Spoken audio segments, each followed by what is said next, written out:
இப்போ வந்து second style எப்படி பண்ணுறதுன்னு காமிக்க போகிறேன். அண்ட் செகண்ட் ஸ்டைல் பார்த்தீங்கன்னா கீழே வந்து அந்த ஸ்கர்ட் டைப்பில் இருக்கிறது அப்படியே விட்டுற போகிறோம்.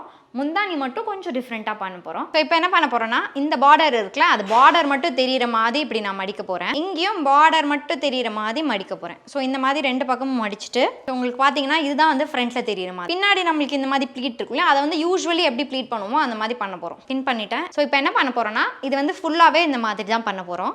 எல்லா இடமும் நம்ம பின் பண்ண வேண்டாம், ஜஸ்ட் அடிக்கிட்டே போனால் போதும். ஓகே, ஸோ நம்ம வந்து இது வரைக்கும் பண்ணிட்டோம். அப்படியே ஃப்ரண்ட்டில் போட போகிறேன். இதெல்லாம் வந்து பின் எடுத்துடலாம். ஏன்னா வந்து இங்கே மட்டும் இது சேர்ந்துருந்தா போதும், இங்கே வந்து நம்ம ஒரு பின் பண்ணிக்கலாம். அண்ட் கீழே போக போக நம்மளுக்கு வந்து இதை வந்து இப்படி எடுத்து இந்த மாதிரி வச்சு பின் பண்ண போகிறோம். இங்கே வந்து நான் பின் பண்ணிட்டேன். இப்போ என்ன பண்ண போகிறோம்னா, இது நல்லா டைட்டாக இழுக்கிறேன், இதை வச்சு பின் பண்ண போகிறேன். அவ்வளோதான். இப்போ வந்து இங்கே பின் பண்ணிட்டோம். இதை வந்து நம்மளுக்கு எப்படி தேவையோ அந்த மாதிரி அட்ஜஸ்ட் பண்ணி விட்டுறலாம்.